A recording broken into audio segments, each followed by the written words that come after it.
All right. The YouTube censorship gods have allowed this to be distributed. So that's exciting news. Let me hit the recording and here we go. This will be awesome. Hello and welcome to the Mastermind, Body, and Spirit Show. I'm your host, Matt Belair. As you know, we are overcoming extreme censorship. So if you want to support this show, go to mattbelair.com where all the episodes are backed up and you can do so for free or by donation. Consider sharing these episodes far and wide to help spread the word. And most importantly, consider doing 3 kind acts wherever you are in the world today. Today's guest is a widely exhibited artist, an architect, and an author and artist of over 23 books and oracle cards, including Book of Creativity, which is a guideline for the art of self creation, and Sufi Wisdom Oracle, which won the title of the best oracle cards in 2020. He is the founder of Fusion Art Movement, which is a fusion of dream and reality. His main focus is to reveal the shortcuts that he has learned and experienced in his journey from creating inspirational arts into living a value driven life. Welcome back to the show, Rasuli. Thank you, Matt. I enjoy coming to this show anytime. You can invite me anytime, and I'm a part of that. I'm so excited to have you back. You know, the first time you were on was with Jess Rocks, and we talked about the wisdom of madness and what you're doing there. So I shortened the bio a little bit, and I'd love for you to share a little bit about your background and who you are with the audience. But I also want to share too that you've been on my mind since that episode, and you're kind of like, you know, the modern Rumi to me. It's just it's so pleasant to hear your voice and your perspective on things, and your, you know, it was such a beautiful podcast. So I'm so excited to dive in. I've been looking forward to this for a while. So for those who are new to who you are and your work, do you want to explain a little bit about your background? I just mentioned Rumi, and you got me into that different zone with Rumi. Yeah, I I would consider myself a true student of Rumi. Uh, if if Rumi was alive and I was in his presence, the only difference that I would feel would be the energy. But the rest I can connect with so well. Grew up with Rumi's poetry. See, my uncle was a Sufi, and Sufis are uh, they're not accepted as part of Islam. In fact, Muslims don't want to connect with the Sufis because of they believe that Sufis don't see God the same way as Muslims see God. And I think that's a very good point that I like to mention that. I know you're talking about I saying who I am or anything, but my belief is that who you are is not in your biography. Who you are is in what you are right now, at this moment. What I was or what I did, it's all memories that leads into my rational thinking, comparison. But when I'm living in the moment, who cares what happened in my life in the past? Who cares what I've done in the past? You care for seeing what I'm presenting now. So Rumi, I grew up with his poetry. My nursery rhymes were Rumi verses. And my uncle was so proud to invite me to go along, sit down with the Sufis and share or participate in their sharing of Rumi and Hafiz, both. So it's interesting that you connect the concept with Rumi because I believe that I'm a student of Rumi. I live following his guidance constantly. And I feel like I have an amazing life because my life is right now at this moment as I am talking with you. It's not what happened yesterday or what will happen tomorrow. And this moment right now, as I'm talking with you, is the most amazing moment of my life. And that's how I paint. I stand in front of the canvas and I am delivering a painting for the last time or for the first time in my life. And I'm not thinking about anything else. This moment is what I am. And this moment is what is inside me to express itself. آن نفسی که با خودی یار چو خار آیدت آن نفسی که بی خودی یار چه کار آیدت. The moment you're conscious, beloved feels like thorn. It's always, there's a pain with the beloved when you're aware, when you are in your mind. But he says, and when you're not into your rational thinking, then what's the use of the beloved? See, at that moment, when you are not into your rational thinking, you are the lover and the beloved together, which makes you as love. And when you are love, everything that comes through you is the expression of love, because you are love. So you are just like a rose spreading that scent of beauty around. So the moment that we live in is all there is. And when you think of beauty is everywhere I look, I see beauty in everything that exists around me. In what considered ugliness to people, I see beauty in it. I'm not saying that I see the whole thing as beautiful or not. I discover beauty. And when you discover beauty, you become interested in beauty. And when you become interested in beauty and you expand that interest, it becomes liking beauty. And when liking expands, becomes loving. And when you love beauty, you are a lover and the beloved. Then you are loved.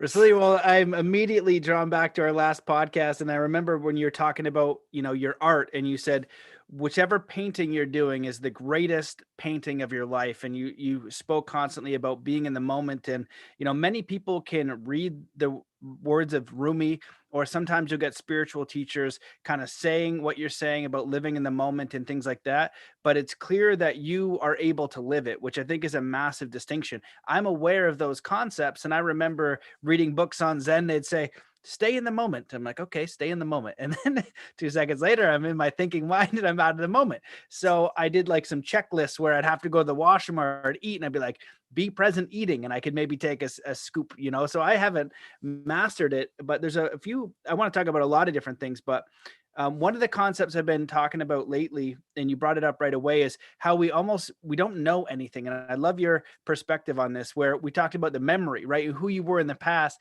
and for your bio. Well, first of all, let the audience know you're an absolutely phenomenal artist. Your art is absolutely incredible. So those are things that you have done, and they're incredibly magical. And I think you're an amazing teacher as well.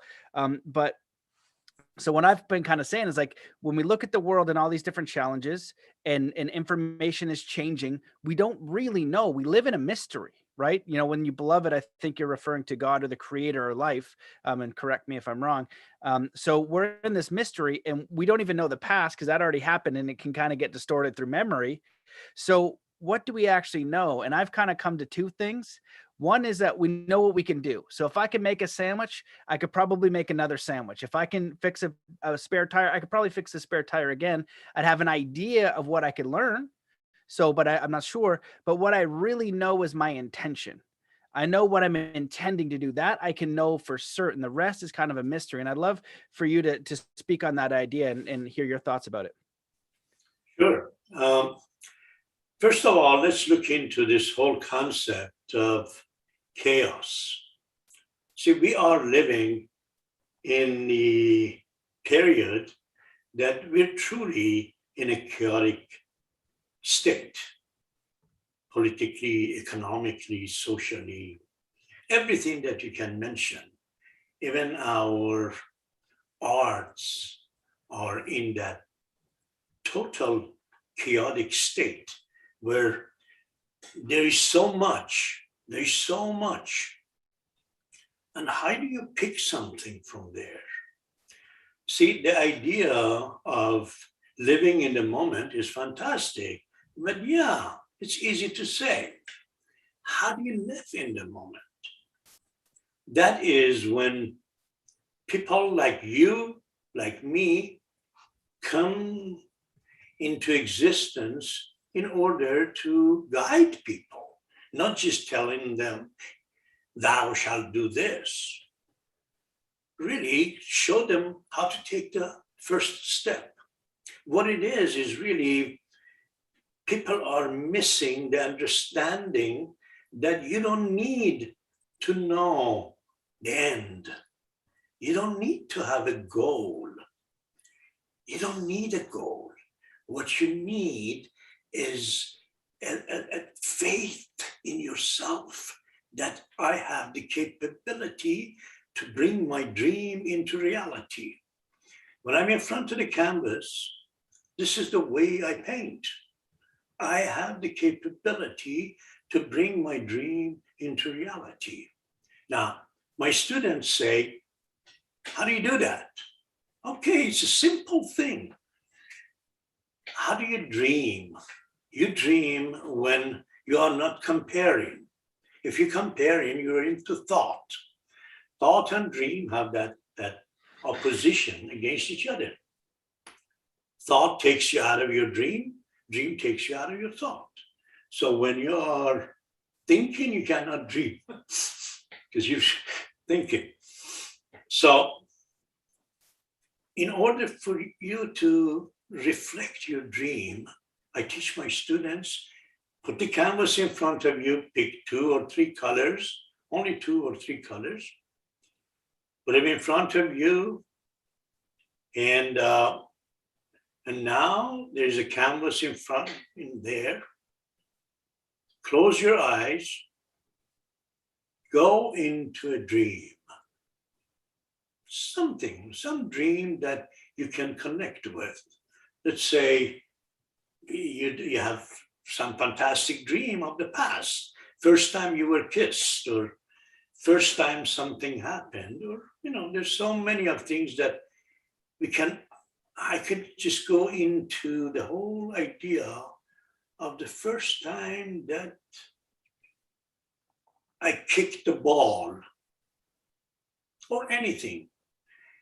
And then that becomes a dream. The eyes are closed. So you are in your dream. First time that I made love, you are in the dream of the first time that you made love. Now I want you to imagine a scene and start painting it on the canvas with your eyes closed. I don't want you to open your eyes, because if you open your eyes, the painting is done. So paint it with your eyes closed, as long as it takes. Sometimes it takes 10 minutes, sometimes it takes a whole hour, but keep your eyes closed, but paint that. When you are not comparing, there is no such thing as perfection. This is the way it is because you're not comparing. So your eyes are closed, so you're painting something which is in your imagination. So you paint that. And then when that picture is perfect, when your eyes are closed, you don't know what you're doing, you're just painting exactly what is the whole thing. Now, when you open your eyes, you cannot paint again. You cannot, because when you open your eyes, you're going to see a completely different painting. You see a chaos, you see a mess. You don't see any of those things that were there. So there we go. That's the beginning of the life. And I show them, I teach my students in painting so they can reflect it into their life. So what you do is that now you become aware of your condition, that your dream and your reality are completely different from each other, which is what we experience in life. Our dreams and realities are not quite the same way. So the challenge begins with trying to unite these two together. Go from your dream to the reality. Reality is a chaos. Dream is what you are, what you want to see, what you want to feel. So you take the first step. Only you take the first step. You don't need to do anything else. You don't need to know about anything. You don't need to go anywhere, nothing. Just take the first step. The moment you take the first step, the next step comes automatically to you because you've taken the first step. So don't worry about what your fifth step would be, your sixth step would be, or where you're going to get to. Just take the first step and know that I have the capability to get there. One of my students in a retreat that I had recently, she put her paintings all right on, in front of me. She had done, that was like 4-day retreat, so she had done like 5 or 6 paintings, and she was so proud of it. She's done a good job, and they were good paintings. She puts it in there, and she asks me. She says, after she shows me, I did this, I did that, all of that, and then she looks at me and she says, "Do you think there is hope for me?" And I said, "No."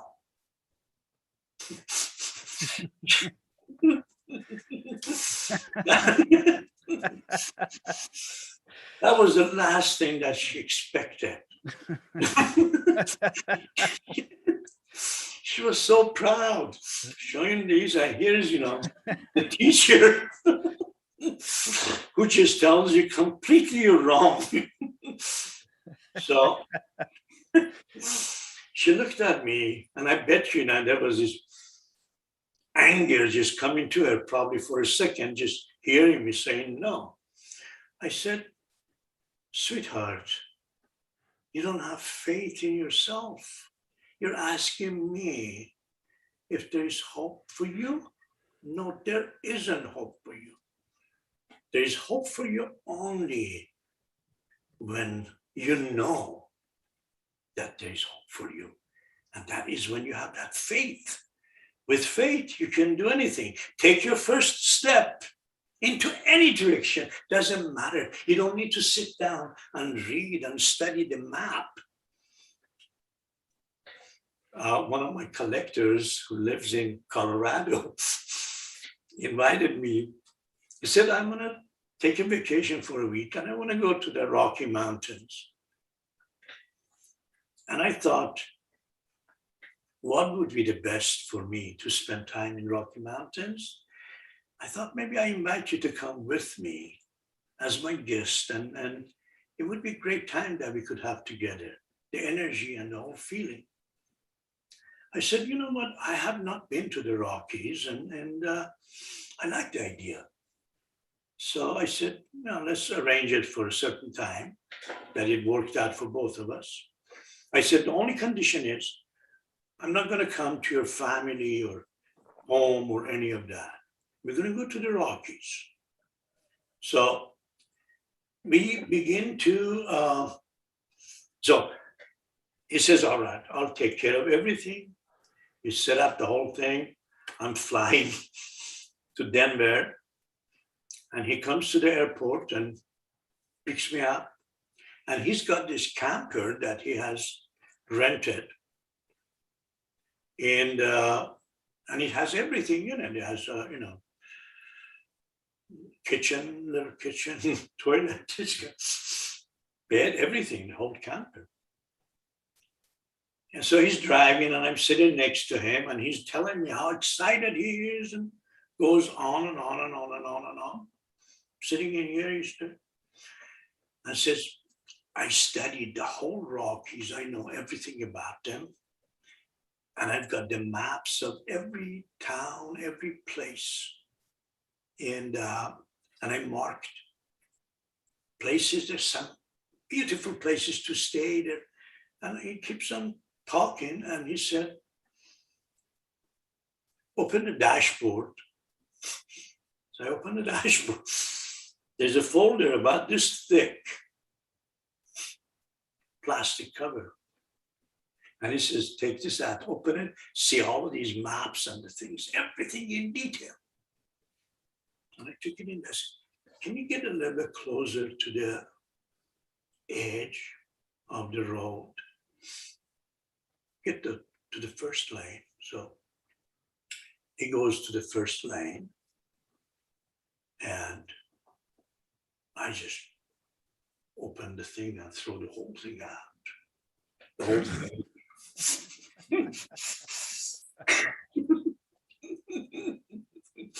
He went berserk. There's no way to turn around. We're in the middle of the road on the freeway. So he couldn't, even imagine what happened. I said, look, the Rockies are not lost. The Rockies are there. If we're trying to find our way, let's surrender to the Rockies. Let the Rockies show us what they have. There's no reason for me to decide what I want to see in the Rockies. Let Rockies guide us. Let be a part of that whole journey together. That just like making love, let your beloved guide you. It's not about me. I sit down, draw the map, I do all of these, I mark everything. No, it's not about that. It's about surrendering to the flow. It's about knowing that I am a part of the beloved too. Rumi says, replace your eyeballs with the beloved, and you see through the eyes of the beloved. Everything you see is beautiful. Wow. Well, those are two phenomenal examples, especially the one with reality. Well, they're both really good, but the reality is chaos, just understanding that. And it's such a powerful analogy for our dreams. Like it's a messy, chaotic example where we want to go, but all we can really do is our first step. And I remember once being at Burning Man and kind of like at odds with certain the point of my life and what I was going to do. And I did this meditation and this process, and I just had a very powerful spiritual epiphany around chaos, and just understanding that that's what the whole thing is. Life is chaos, and how do we make peace with that idea? Like that's just what it is. It reminds me of the Buddhism teaching, like life is suffering, but Alan Watts says it's more like frustrating. And you get up and frustrating things happen. It's like that's kind of how how it is. And when you talk about your story about going through the Rockies, it's just, it makes me think of the idea like letting life guide you, being aware and being open and being present. And one of the things that's become really evident lately as I've been kind of navigating these times is, we look for these teachers, we look for these masters or these ways, right? Like that analogy of your student saying, no, this is no good. And I actually do that in coaching too, which is funny because they stop and it's like, it doesn't matter what I think. It doesn't matter what I think. It matters what you think, and it matters who you are and who and your connection with whatever creation or life is. And it's just became so apparent recently that you have to be the teacher and the savior. Like I would look at these ideas for people, doing great things in the world and wanting to support that and encourage that. But they're really coming back to the idea is like, well, what am I going to do to create something powerful here? And it's not about what someone else is creating, because that's their path. We're all unique in what we're going to do and what we're going to offer and how we're going to experience this place. So that's got to come from me. And that comes from my connection with everything and who I am and being honest with myself. And then also, like you said, being guided by life, not saying, hey, this is the way it is and this is the map and I've studied it, because life will move you back and forth. And people who are really kind of disconnected, they might work a regular job and have terrible habits, and then all of a sudden they have a serious illness. And from that illness, they have an awakening or an epiphany of coming back to who they truly are and how they can begin to integrate that more into their lives. And then they begin to do so, or they don't. But usually there will be a big challenge if they don't again, right? You'll have the life threatening illnesses have a way of making change. And if we're talking about living in the moment and surrendering and all, and understanding that life is chaos, how do you navigate the fear and the uncertainty, or and then beyond that is evil? We're looking at these things, and people are having more challenging times, losing jobs, experiencing hardships, massive uncertainty with unemployment and all these different chaotic things going on. How do you recommend someone who might be experiencing direct fear and direct uncertainty in a very big way? How can they take these concepts and apply them, to their life so they can navigate these times in an empowering way? Yeah. See, wisdom, which is your program and my program as well in life, is different from knowledge. Wisdom is a combination of what you have learned and how you put it into practice. So a wise person is somebody who has learned and practiced. Wisdom develops from learning and practicing, both of these together.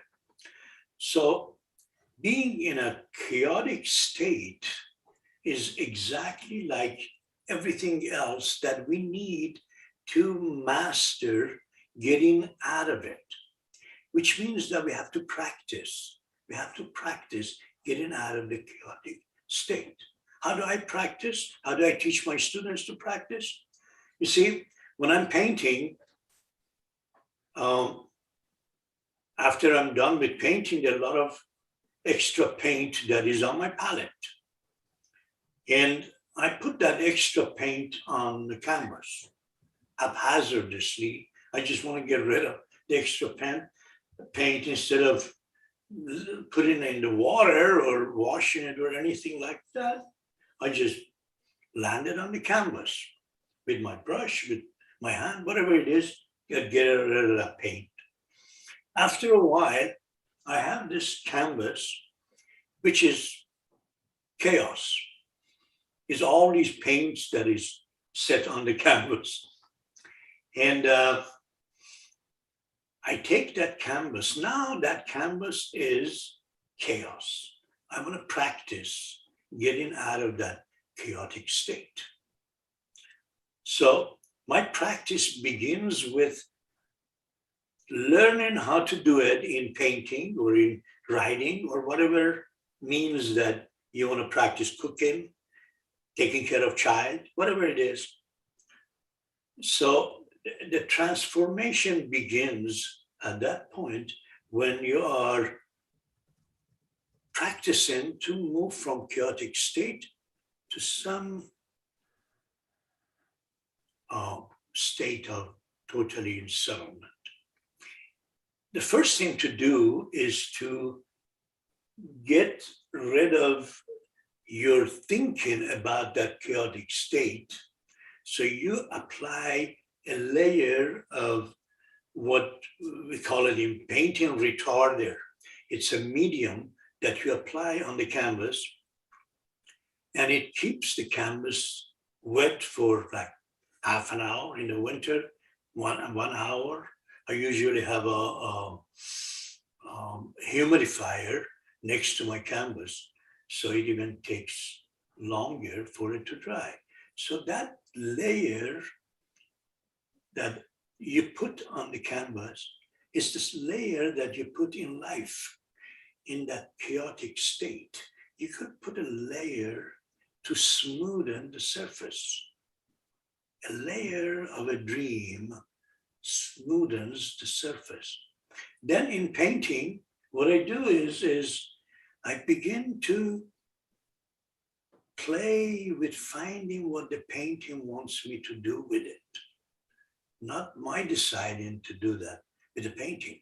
As I'm looking at this mess, something among these things suddenly, comes to my eyes. I notice it, and I begin to work around that, eliminate the extras in order to feel that connection with that.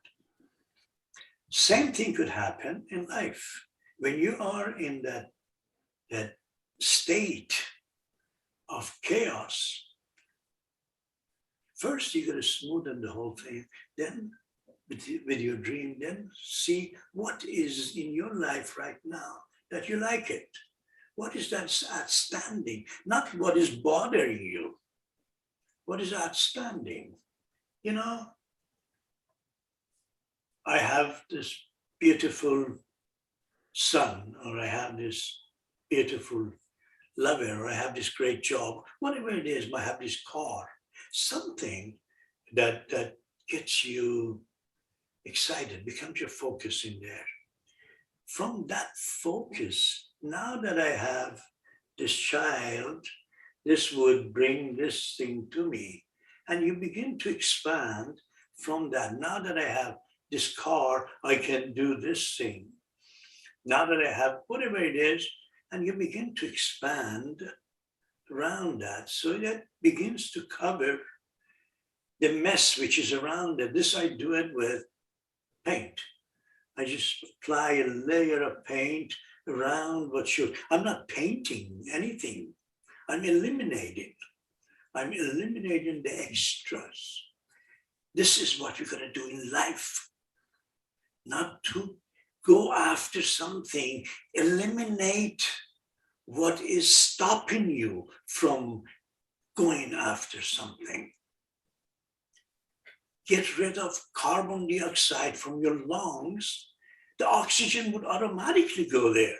There's no reason for me to keep on trying to get oxygen into my lung. So this is how we can practice getting rid of a chaotic state, getting rid of chaos. I do it in painting, in writing. I teach my students the same way to do it that way. So your life becomes smooth that way. So you take that steps. You take the first step. Finding what connects with your dream is your first step. What is in your life right now that feels good? Yeah, I know there's a big crisis in your life. Everything is terrible. I know all of these, but there's going to be something good. You're breathing, you're alive. That by itself is something. Start. The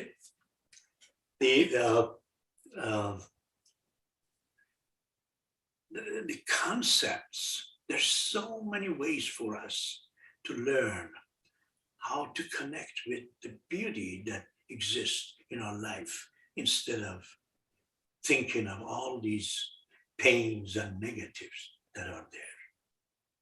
That is the beginning of taking the first step toward getting rid of chaos in your life. There's something positive in your life. Go into that and begin to expand it from there. Expand it. expanded. Suddenly a beautiful painting comes out of my canvas with just the expansion of that focal point that was outstanding in the chaotic life that I'm living in. Well, I love that. And for me, when I'm listening to you, what it seems to be is your mastery of art that transfers into life and how you experience it. And so when you talk about these practices, it doesn't need to be art. I think that if you try to master anything, you're going to learn all these things. And so it's the understanding that life is chaotic, but what's the practice you have to be able to navigate that? So for me, it's martial arts and skateboarding and extreme sports where I can do these practices that will transfer into life and help me go, for my dreams and pursue who I am and what's most important to me, and let go of all of those things that are holding me back. And when someone's a little bit more lost or they haven't considered these things, they're more into the artificial realm of just, participating in a world that's connected to them. I kind of say it's like creating life by default. They're not making any real choices. They're not using their free will and their spirit and their connection with life. And so there's a few things I want to touch on. So I'll throw a few at you and see what you want to share. But one of them is fear, because I think fear is the biggest thing that holds people back. You know this from being an artist and being a creative, that so many people who want to follow their dreams, if they're important to them, whether it's writing or art or whatever, they're so scared of what people think. That's one side of things. And then the other side of things is the chaos in the world. People are afraid of being able to provide for their family, of all these negative circumstances that might happen, of death, of all these things. So how do you help people navigate fear? And I'm curious about free will, your thoughts on free will, and then connecting to the creator. So there's so many things I want to ask you. I was gonna throw like big ones at you. So, fear is important, but also the creator and like living in that, right? And then also kind of, I just want you to touch on all this because it makes me feel better. But like, when there's real danger, how we can kind of process it and navigate it. Because it for me, it seems like the surrender and trust, being aware of what's going on, but knowing that, our empowerment is more important. So like for my example of being a martial artist and understanding war, if I'm fit, if I'm aware, if I'm connected to spirit, I'm gonna have a greater chance of navigating challenge. Back in the day when they had samurais and they had these wars, well, you had to pray to the creator because people on the other side have swords and bow and arrows and all this stuff. So the creator is going to help you flow through this experience or not. You're surrendering to the fact that you've been given life by creation in this very moment. That's powerful stuff. So, you can eliminate fear from your life so that when you have the opportunity to go back to your village, you go back to your town, you go back to your family, you're fully present, you're fully grateful, you're looking for that beauty in life and the majesty of life, because it's not permanent, because you're living in an environment where you're kind of pitted head to head towards your mortality. But people don't recognize that that's our life too. We could die in a car accident, we could die many different ways. And one of the things I've kind of come to realize is that it's my belief the creator will take you when your time is ready. And, because I've had so many experiences, I think like 5 near-death experiences where, if the creator's going to take me, my time is done. That's not up to me. But living fully and fearlessly and in service and being and honoring who I am, that's a choice. And I can make that choice and act and walk in that and take those steps, like you said, because I don't know what the outcome is, or I can choose not to.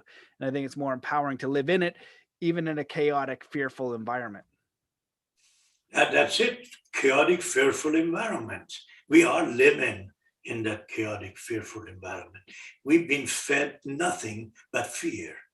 And that's obvious because when you're living in a capitalistic society, which we are all living now in the world, money becomes the most important thing. And in order for you to gain more money is to frighten people. That's the only way you can gain more money. Right? People, if I make them all excited about, these paintings are going to make you feel good, all of that stuff in there, that's fine. But first I got to get rid of my fear of flood coming, bills coming there, all kinds of stuff that causes fear. So fear is really the chaotic state that we're in. We all have fear now. We are being fed fear constantly through the media. So this is the chaos that we're in. How do you get out of this fearsome condition, fearsome chaotic condition, is really the first step that we have to look into. What takes you out of fear? What is the opposite of fear? Opposite of fear is love. See, opposite of love is fear, and these two are two sides of the coin. To get rid of fear, you have to be in love, because lovers are fearless. True lovers have no fear. True heroes are heroes because they love what they're doing. They're not heroes because, something happened. The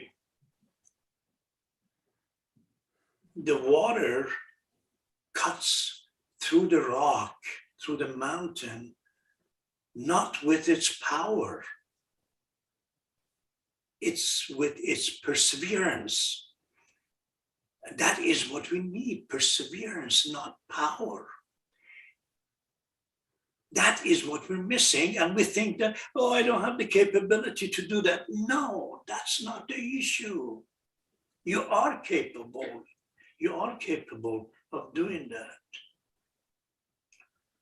So it's your perseverance. It's faith in yourself that develops that perseverance. You begin to love something in your life. Love something. Love something. Don't ask for people to love you. You love somebody. You love something. You love your environment. You become a part of environment. You become love, and everybody loves you because you love. So begin with something that it really takes fear away, which is love. That's the only thing. You cannot get rid of fear, because fear is the most difficult problem that we deal with, our psyche deals with. And the opposite of it, the most soft and beautiful feeling is love. So put the opposite in there. Begin to love something. I have this rose garden next to my studio that I built, and I love the roses in there. And I sit there, and roses are the artists of the flowers for me, because every flower has beauty. But roses spread beauty. They spread that scent of beauty around. So they are the artists, because artists are the one that, everybody has a dream, but artists are the one who reflect their dream for others to share, to be a part of that dream. So fear is what we need to get rid of. And the only way to get rid of fear is to begin to love. And the first step to love is to love something in your life. If you don't have anything in your life to love, you might as well be dead. What's the use of life without love? What's the use of getting out of bed without looking forward to something? That expression of, they say, life is all misery, is our problem. No, it's not. Life is all longing. Life is all yearning. Life is to look forward to something beautiful. That's what life is. Life is to wake up in the morning and get out of bed to hug something beautiful.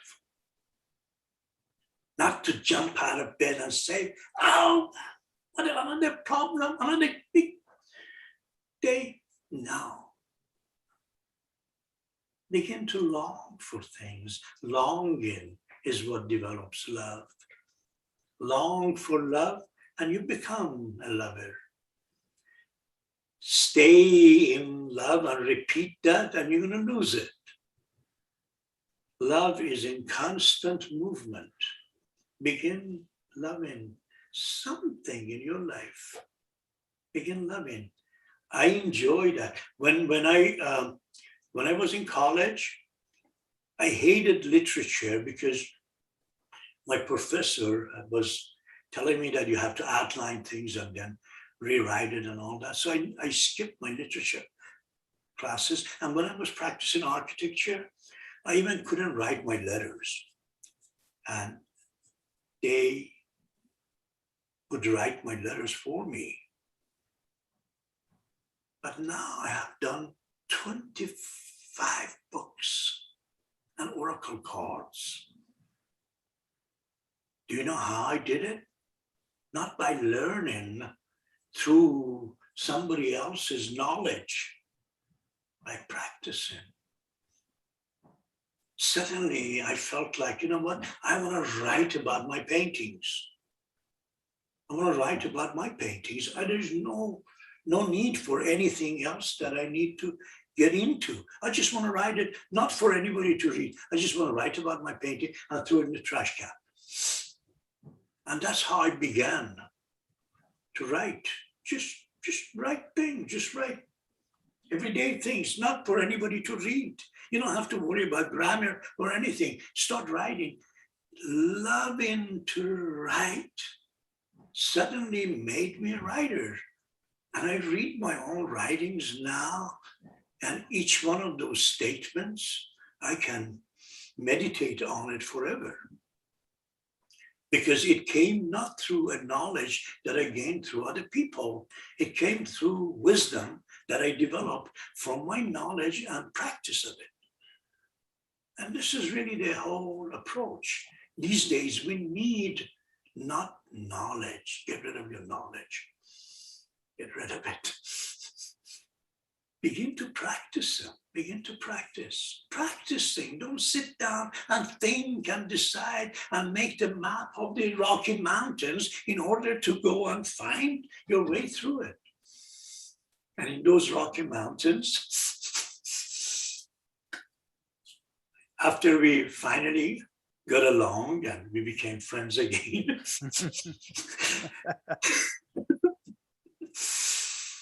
we went to Vail. And Vail was, it's a ski town. Those who have gone to Vail know that it's not a big place. It's a small place, sort of a resort town.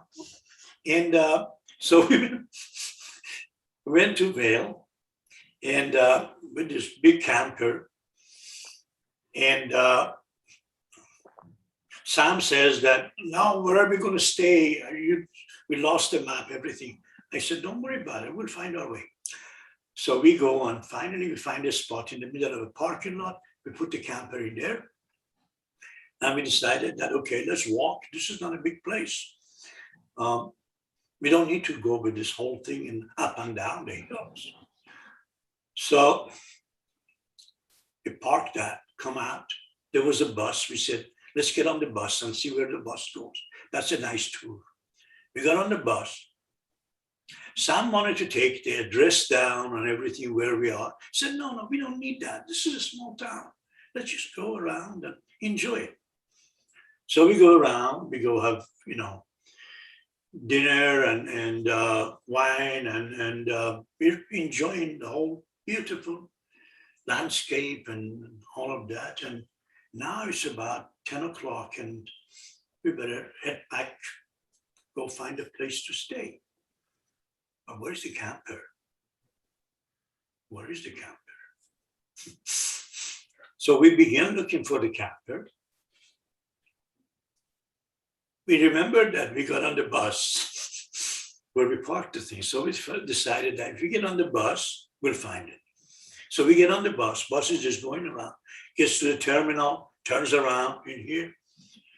4 or 5 times, nothing happens. We cannot find the camper. Finally, after midnight, we saw a camper in the middle of a parking lot. And we got on the camper and we went out and found a place. But now not only me, Sam and I, both of us can sit down and draw the whole map of Vale for you. We know Vale so well that you cannot imagine. Now, if we had followed a map, we were lost because we were following a map to find our way. We would not enjoy seeing anything. But because we just walked in there, we saw so much. There was so much in there that we benefited from. So that's still another part of the story of my trip in the Rockies.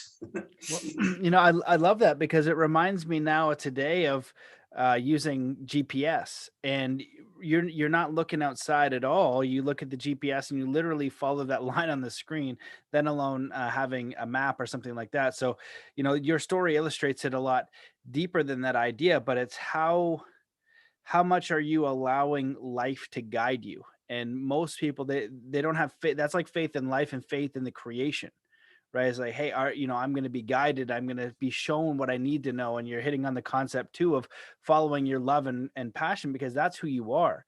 And, you don't need to write like someone else. You don't need to paint like someone else. You don't need to be like someone else. And that's, you learned it through painting and I learned it through martial arts. And for me, Bruce Lee was one of my, main teachers. And he said, you do it your way. Like, you can learn from other people and enjoy their expression and have appreciation for it and try and practice the way that they did it, because you love that field, you love that study, you love martial arts, you love painting, you love whatever the case is, but make it your own, right? Just like music. And so you can learn these different concepts, but there is also a lot to be said of the other side of just practicing and experiencing and gaining your own knowledge and your own wisdom. And when I was with David Lombard a lot, that's what he kind of would do a lot. He'd be like, rather than teaching me, and he gave me this iron ball and like a 30-foot rope, is a very advanced martial arts weapon to have.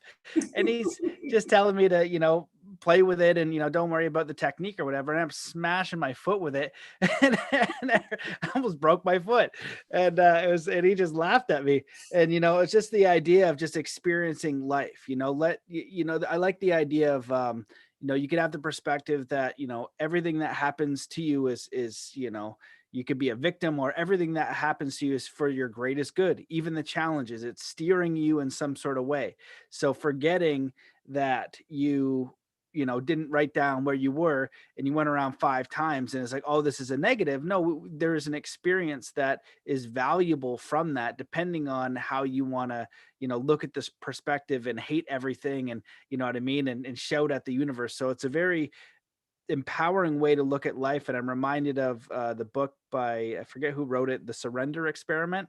And so I feel like it's a balance of the yin yang, like you need the logical analytical, but then you got like the real life Sufi, like you just throwing books out the window, just shattering people's mind, because most of our society is in that. Most of our society is in this very rigid, process based, and that can serve a function, because we want to show up for time for lunch when someone's going to meet us and be respectful, and we want to navigate these times, but we don't want that to be what's leading us, because it's also our minds and our consciousness which is so limited, right? Where the creator and creation and life is so much more powerful and intelligent, and it's my belief it's benevolent. It's going to be leading us into the experiences we want. And like you've been saying over and over, find that love and that passion for who you are and what you enjoy in life, and pursue that, because that's going to give you a more rich and full experience of life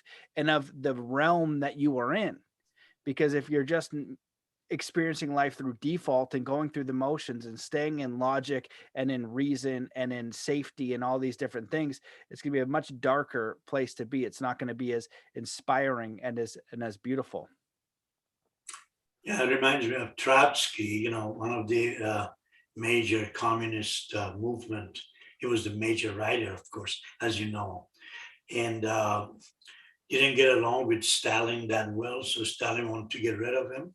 And finally ended up in Mexico, and they put him in this place, this house or something there. And he was doing gardening and he was writing, but they were watching, him pretty much controlling him. So every and he had a revolver in his drawer, and every night he would decide that I'm going to kill myself. I cannot stand it anymore. But then he would think that, I still got something else to say. So he would write and write and write. And suddenly it's the dawn and the light comes in. And he was in this house where the windows and doors were open, like that. So he would open the window and walk into the light. And he would forget everything that he has thought about, or the whole thing, just walking into the light changes your whole attitude about life. I used to go climb a mountain and watch the sunrise. And I would climb a mountain at night in the dark, 3, 4 o'clock in the morning, to the peak of it, sit there and wait for the light to come in. That was my inspiration for painting. Every time for me, as a child, I didn't know who God was, and I wanted to, because I'm visual, I wanted to see God. I cannot accept somebody that I cannot see or that doesn't exist. So I had a hard time connecting with God completely until I got a little bit older. I found out who my God was. I realized that I am a part of the earth, and the earth is a part of the sun. Now, what is sun a part of? I have no idea, and I don't want to even get into it. But I know that my God is sun because I came from that. And if one day sun is not there, I'm not going to be there either. It's all going to be gone. So sun became my God, and my life runs around my connection with my God. How do I connect with my God? It's a very interesting one. Every time that there is something negative inside me, something bothers me, something, whatever it is in there, I go in the sun, I stand in the sun, close my eyes, and I ask God to burn out this emotion that is inside me. So the sun does its job, burns it out. And this is my prayer every day, every time that I have anything that bothers me. That's what I do. The other day, somebody gave me a finger on the freeway and I got pissed off.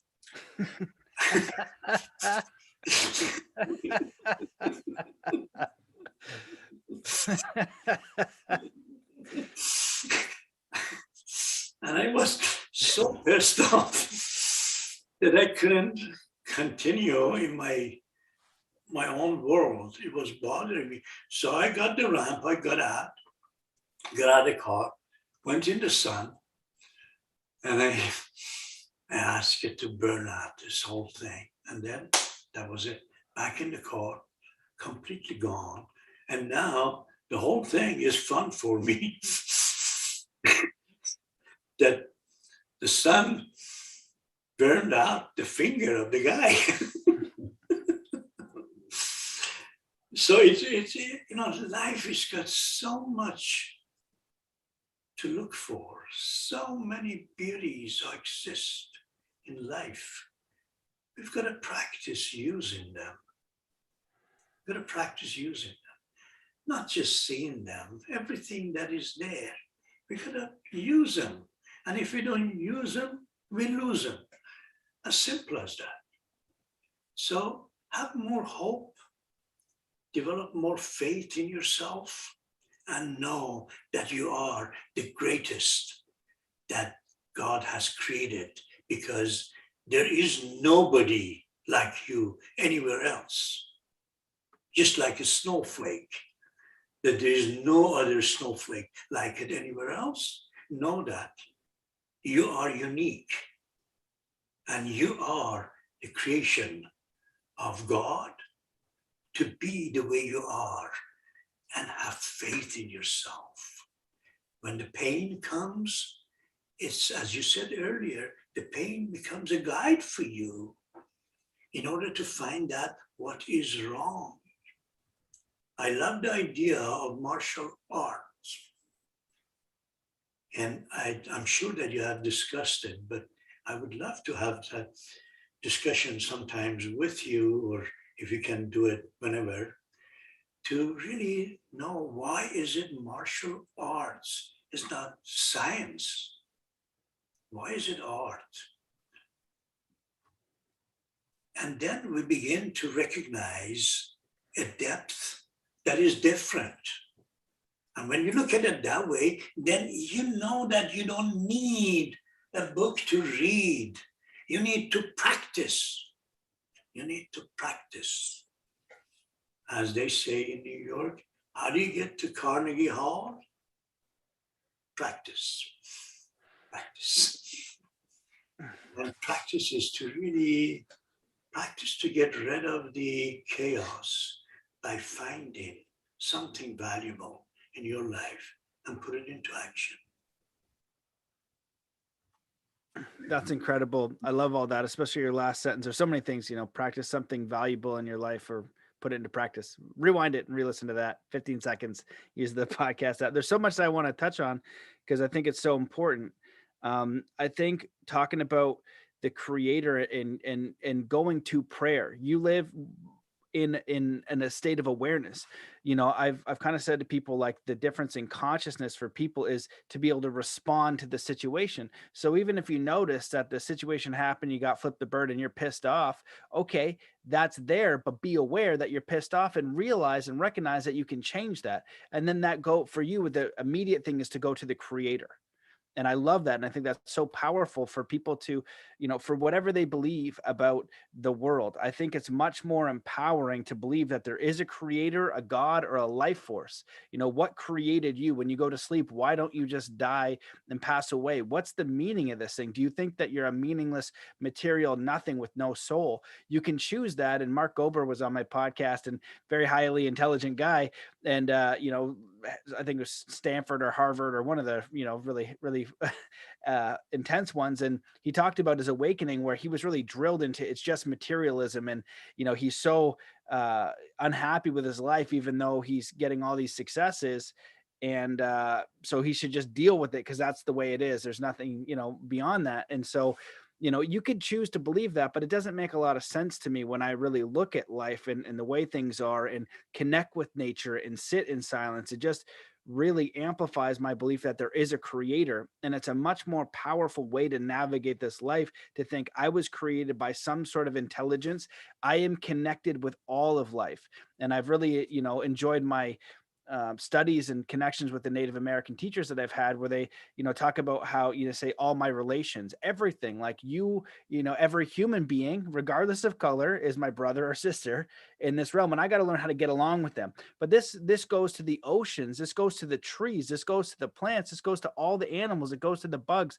Everything is life. And I am a part of that existence. And it's just such a more powerful way to think. And I feel like that brings us closer to reality, because many people live in this world of comfort and security, right? They go get their food from the grocery store. They don't, they get their eggs, they get their meat. They're so disconnected from life. They're on the road. And when the temperature in the world gets too hot, they can throw on the air conditioning. When it gets too cold, they throw on the heat. And this is this artificial reality they're living in. If they don't like something, they can close the door. They have all these tools and mechanisms to reject the parts of life that they don't enjoy. And to understand that you are a part of this creation, and that you matter, and that you have a soul, and that you were given a soul, and that your part of the creation is important. And like I said earlier, it hit me kind of like a bag of bricks, because I travel the world to learn from different teachers, right? All over, 25 countries or something, Native American elders, monks, and things like that, and spend a lot of time. And some of the teachings I learned, they're all valuable to a degree, but I think I was disheartened in the sense where I was like, oh, this is the teacher that's going to show me the way. This is the person that has the answer. And what I recognize is that I am the answer for myself and I know it's just like I am the answer, I am my own savior and I am the one who's going to save the world in the sense that I'm going to offer something to the world. Because the bigger picture is not up to me. I can't stop starvation. I can't stop human trafficking. I can't stop all these horrendous things that really bother me. But I can be the solution and the savior by being the best version of myself and offering what it is that I offer. So for your example would be being the best artist and following those things, those impulses and the things that you love to include your writings to your way of being. And that's the best offer, the best solution for all of life. Right. And so that really just was helpful for me to understand that. So, you've really talked about that, is that awareness and then following your love and that, your passion, that's going to connect you with creation because you're going to be living more aligned with who you are. And then you're going to watch the response of the universe support that work and bring you wisdom and bring you understanding that will come from you and your practices and your own unique journey, and not from anyone else's, not from mine, not from yours, not from any book you read, from your own personal experience. And there's nothing more valuable than that. A proper lovemaking gives birth to children. Proper lovemaking gives birth to life. If you love things, you give birth to new ideas. Everything becomes, just love something. Begin to love your work. And then suddenly you find out that, wow, you become a leader in your work. And if it's not working for you, you get out of that job and get another job that it deals with developing you. So it really, that loving is what we need. Love what you do. Love every breath that you take. Love, just next time as you're taking a bite of some food, as you're eating it, taste it with love. Go into essence of it, to the depth of it. Feel it and see it's a completely different tasting bite that you were eating before or after. So I agree with you and I love all this, but I just had something pop into my mind. I want to say it. What if you hate everything right now? What if everything sucks so hard? You're so stressed, you hate everything, and your food sucks, even though it's the best food ever. And that's a small side note, but I've done that before where I was stressed out, had the nicest meal ever, didn't taste any of it. It's like the nicest meal. I was so stressed and I was stress eating. So I know what you mean. So what if you hate everything? You're like, you know what? I don't love anything. I don't even like anything right now. So what do I do? That is, I said it sometimes earlier. See, longing is what develops love. You have to develop longing. You don't have anything. Everything is a mess. You hate everything. Okay? Begin now. Begin to develop a longing for something that you can reach for. Not something. Don't become longing for becoming, somebody special or something like that. Start longing for something. Everything is a mess. I long for some quiet time. I long for some delicious meal. I long for something. Begin something simple and begin to long for something simple. That longing moves you into receiving it. Longing takes you into receiving it. And the moment you receive that, you begin to expand it because it came through your love, because it was what you longed for. So when everything is a mess, you still can get out of it very beautifully by beginning to long for something, yearn for something, because you don't have any of these. It's all terrible. Begin to yearn for something. Let's say you want to have a child and you don't have a child. Begin to yearn for having a child. Begin to yearn for it. Maybe the child is not going to be your own child, but it would be a child that you would feel connected with. But you have to yearn for it. I Yearn, think, see that? Yeah, go ahead. yeah, I totally agree. I think that's a wonderful starting place because, you know, and I say to people that I kind of talk to, if they hate everything, it's a great start. It's a great start because now you can reimagine everything. This is your opportunity to reimagine. And so I'd love for you to speak about when you're talking there. I thought about, well, what about materialism and necessity for paying the bills? So how do you teach people to be grateful for where they are and just to receive what they're going to receive? Because so many people need materialism or a certain amount of money, but then also the practical is if they have kids, they want to be able to support them. So they say, look, all sounds good, but I gotta feed these kids. They're expensive. How do I navigate into, you know, loving who I am and moving this way? But if I can't pay the bills, what am I supposed to do here?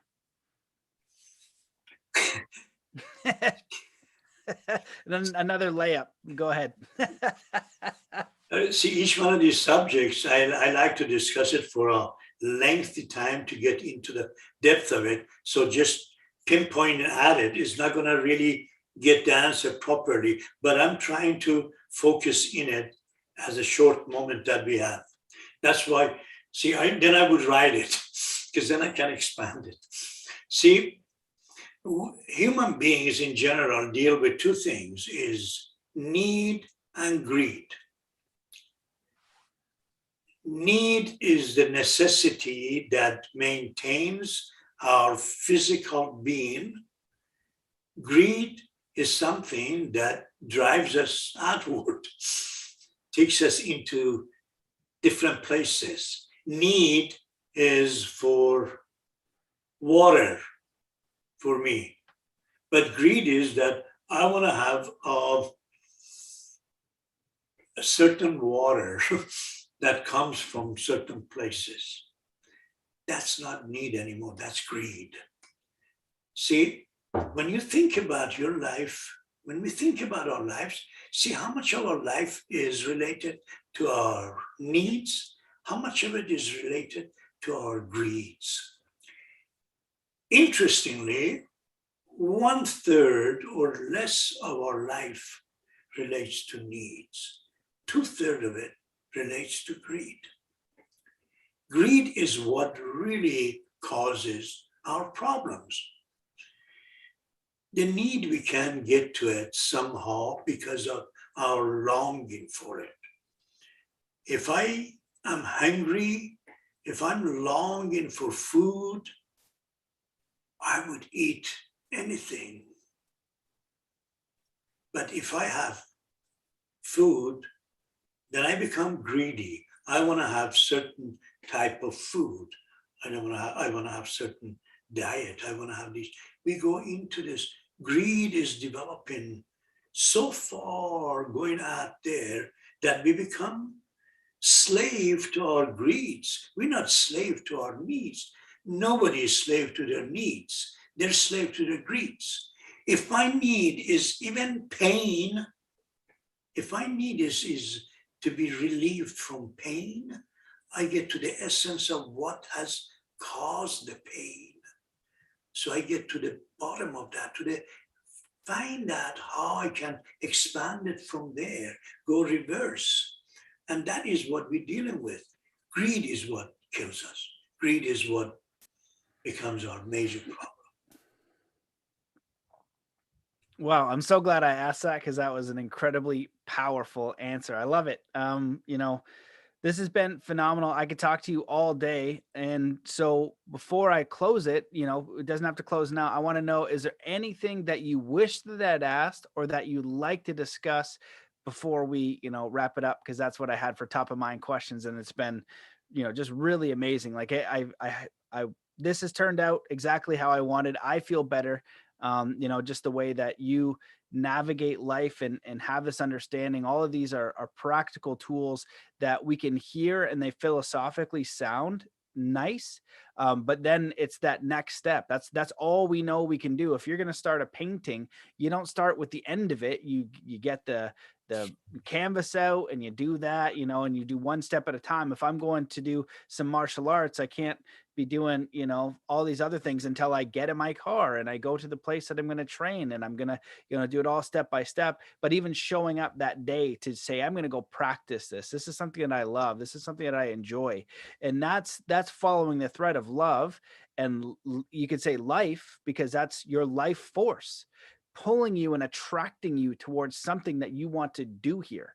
And what happens is I feel like we are tricked into the doing these processes that give us no life. So because we need this material thing, and it's just navigating that through awareness and then putting more of our attention onto the things that give us life. And so, you know, one example is this guy, CT Fletcher, I think his name is. He's like this bodybuilder guy or whatever. I just heard a clip of him on Joe Rogan, because I've been doing a lot more different kinds of training. And you know, he worked a full-time job, but then he would go to the gym and he would just crush it. And he became one of these really well-known people, motivational guys, because that's, you know, he provided for his family. And then he did that. He did both.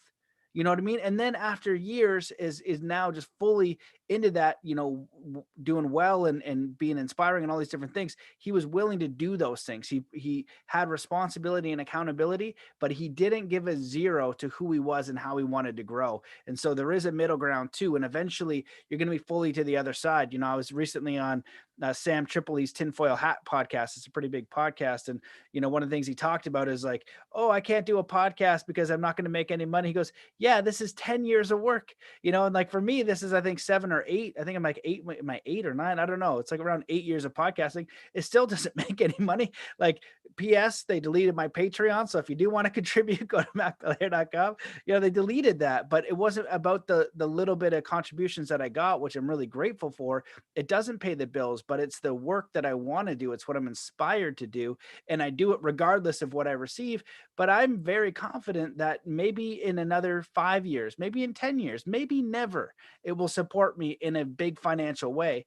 But the likelihood of that mastery, like you with your art, to get compensation will come through years of you being honest and true to who you are. And beyond the benefit of the materialism and the receiving, you as the individual are proud of yourself because you've developed and become who you were supposed to be within your own heart, within your own soul, within your own way of being. And that is priceless. There's nothing better or more important than that. See, when you love what you're doing, that by itself gets you to that treasure that you want. You don't need even to plan. We don't need to plan for picking up something as a result of something. All we need to do is to love what we're doing. That by itself builds up into a better and better and better. So the whole essence of life is to really, truly zero in on loving what you're doing. Loving what you don't do it for a purpose. Don't do it for a reason. Just love. Just love. What are you doing it? Because I love to do it. I get out of my bed 3 o'clock in the morning, 4 o'clock in the morning, whenever, and run into my studio and start painting. And those paintings are always my best works, not the ones that I have, suffered on trying to make it look like something. Those that just I came in here because I have no idea. Why did I do it? I have no idea. Did I do it for selling it? No, I just did it because I felt like doing it. I felt like loving is not about wanting to love because of something. Loving is just, I love to do it. Just love doing it. And it builds you up so beautifully. You want to become whatever you want to be, begin to love what you're doing. And you're going to be that. You're going to receive it. You don't need to plan for it. We don't need to schedule anything. We don't need to sit down and draw a map of the Rocky Mountains. We can find our way through the Rockies because Rockies is there, is existing. It's us who is lost. It's us. And we should not be lost. We should be bewildered. And it's different. Bewilderment and being lost are two sides of a coin. When I'm lost, I'm keep on trying to find something, looking at the map, all of that stuff. But when I'm bewildered, I just enjoy, just like a baby, a child that is seeing things for the first time. I see it for the first time. And through that bewilderment, I find things. Not through when I'm lost. When I'm lost, I cannot find anything because I'm looking for certain things that is going to take me there. But when I'm bewildered, oh God, I see so many things, and so many things snaps beautifully in my eyes. With bewilderment, I develop yearning. And with yearning, I develop love. And with love, I get wherever I want to go. And this is really the true lesson that I learned from Rumi. And I'm doing it in my life, and I'm sharing it with my students to do it in their life. Painting is not to be a professional painter to make money out of it. Painting is to enjoy the process, to just enjoy painting. And when you enjoy the process, life becomes beautiful. So my last statement, if I want to make it, is be ridiculous. Be ridiculous. Don't do things that is normal, because if you do ridiculous things, there is hope for it. But if you're doing things that others are doing, you're just another one of those ants that are just going together. Be ridiculous. Do ridiculous things. And that is how you can get out of chaos, because all the great creations that we see in science, in art, in everything, has come in the chaotic state. Beethoven's Ninth, which is the greatest sound that we put in the space, came when Beethoven was in total chaos, completely deaf, pain. Children were throwing rocks at him. He drove his nephew to suicide. The whole life was pain. Piano was not working, all broken into pieces. And he created Symphony Number 9, the greatest sound that human being has ever created, as we send it to the space. Be ridiculous. Do ridiculous things. Go today, just for today, and become ridiculous. And see what happens. Stop thinking about anything. Just be ridiculous. Thank you very much for inviting me on this program. I love all that. I agree, and I want to make a shirt that says "Be ridiculous." I agree with what you're saying, and this has been a pleasure. I want to reach out because, again, I told you I was like navigating. Some days I feel good, some days I feel terrible, and I'm like, Rasuli made me feel good. Like he knows what he's talking about. He's gonna make me feel good. So I hope that everybody enjoyed this show. I definitely did. Where can people find you? And your art is absolutely phenomenal. I know that you do, art classes and things like that. So if people want to look more at your work and stay in touch, where should they go? Oh, actually, this is really interesting. I do this program, which is tomorrow, same time as now. Well, actually, Los Angeles time, it's between 8 to 10 a.m. And I call it the Wisdom of Madness. And it's called Creativity Play Shop. Creativity Play Shop. And you can find it on my website, rassouli.com, RASSOULI.com. You can contact me. And what I do is, Play Shop is for us to play in order to know how to put that into our life. As an architect, every building that I designed, I made a small model of it, and I tried on the model to make sure that everything works. And then it became a plan for the larger building. Same thing happens with my life now with my students. I, I guide them to practice doing little things on canvas, little things on writing, little things on music, and then they can apply it in their life. I show them how you can apply this into life. So anybody who wants to come to any of my programs, I would love for you to participate in one of them, just to feel what happens, just be a part of that whole process, because I teach painting method as well as how you transfer it into life. I would love for you to participate in one. That's on Saturday mornings, LA times, from 8 to 10.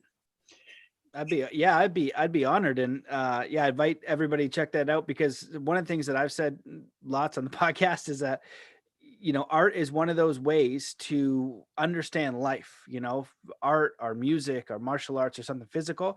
These are all characteristics of how you navigate life. And I feel like they're very important. And we should have one art, and that's one side that I'd like to grow and develop. So no better teacher than to grow and develop with you. You know, I've always enjoyed it. It's just not something that I practiced. And so, yeah, I would love to take you up on that offer, and hopefully that people out there, if they want to learn more, check it out, because it's fun. It's a good practice. It's good for your mind. It's good for your soul, and it applies to other things. You know, and I know this from doing Zen athlete in sport. If I teach a kid how to be good at soccer, baseball, hockey, any sport, teach them the principles of getting good there and enjoying it and loving it, they transfer that to everything else.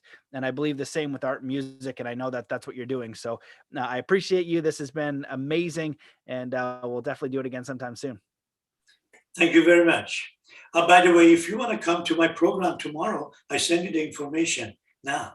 Would you like to attend tomorrow or next time, whenever you want to?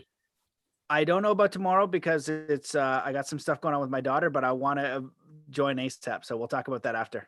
Sounds good. All right. Thank you very Okay. much. Thanks.